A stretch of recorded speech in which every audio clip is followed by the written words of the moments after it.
Դոնալդ Թրամփը պահանջել է, որ Ռուսաստանը եւ Ուկրաինան նստեն բանակցությունների սեղանի շուրջ, քանի դեռ ուշ չէ։ Այս մասին գրում է Blue News-ը։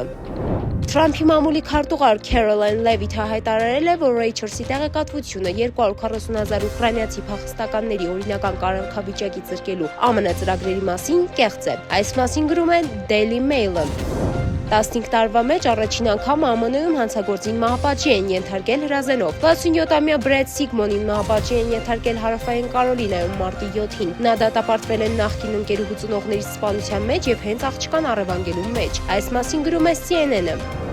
Ալմաթայի օդանավակայանում դանակով զինված տղամարդը փաստաթղթերի ստուգման ժամանակ պատանդ է վերցրել աշխատակցին։ Նա բռնել է նրա մազերից ու սպառնացել սպանել։ Այս մասին գրում է The New York Post-ը։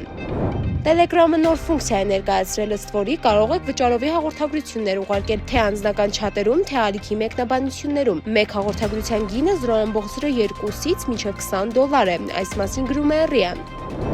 ԱՄՆ-ի իշխանությունները ձերբակալել են Մոհամմադ Շարիֆուլլային, ով 2024 թվականի մարտի 22-ին կազմակերպել էր Կրոկուսի վրա իրականացրած ահաբեկչությունը, որի հետևանքով զոհվել էր 145 մարդ։ Այս մասին գրում է The Ground News-ը։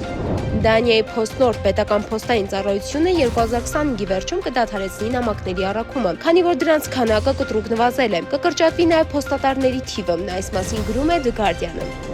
Ռուսաստանը անօդաչու թռչող սարքերով զանգվածային հարվածներ է հասցրել Ուկրաինայի տարբեր շրջանների էներգետիկ ենթակառուցվածքներին, հայտարարել է Ուկրաինայի էներգետիկայի նախարար Գերման Գալուշչենկոն։ Այս մասին գրում է The New York Times-ը։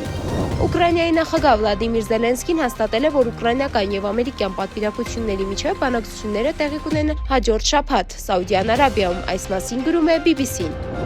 Starship տիեզերանավի 8-րդ փորձնական թռիչքը ավարտվել է անհաջողությամբ, քանի որ այն պայթել է մեկնարկից քիչ անց։ Այս մասին գրում է CNN-ը։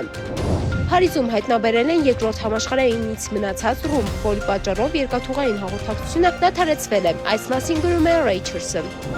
ԱՄՆ կառավարությունը արգելել է Maxar Technologies ընկերությանը Ուկրաինային տրամադրել արբանյակային պատկերներ, որոնք կարող են օգտագործվել ռազմական եւ հետախուզական նպատակներով։ Այս մասին գրում է Reuters-ը։